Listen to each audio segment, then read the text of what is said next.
பொறுமை கடலினும் பெரிது அப்படிங்கிறது உண்மைதாங்க. இந்த காக்காவை பாருங்க, இதுக்கு 5 அறிவுன்னு சொன்னால் யாருமே நம்ப மாட்டாங்க.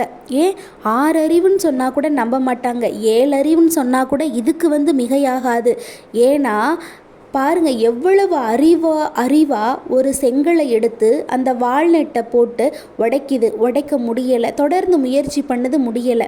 ஃபைனலாக ஒரு கார் வர இடத்துல பார்த்து அந்த வால்நட்டை வைக்கிது. அந்த சக்கரமும் இந்த வால்நட்டை உடைக்கலை.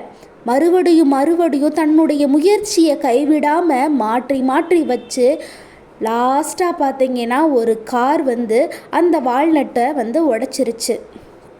இதுதாங்க அதோட வெற்றி. எவ்வளவு ஒரு பொறுமை, எவ்வளவு ஒரு தன்னம்பிக்கை, எவ்வளவு ஒரு விடாமுயற்சி. இந்த காகத்துக்கிட்ட இருந்து மனிதர்களான நம்ம கற்றுக்க வேண்டிய விஷயம் நிறையா இருக்குங்க. உண்மை அப்படின்னு சொன்னால் மறக்காமல் நம்மளுடைய சேனலுக்கு சப்ஸ்கிரைப் பண்ணி சப்போர்ட் பண்ணுங்கள். நன்றி.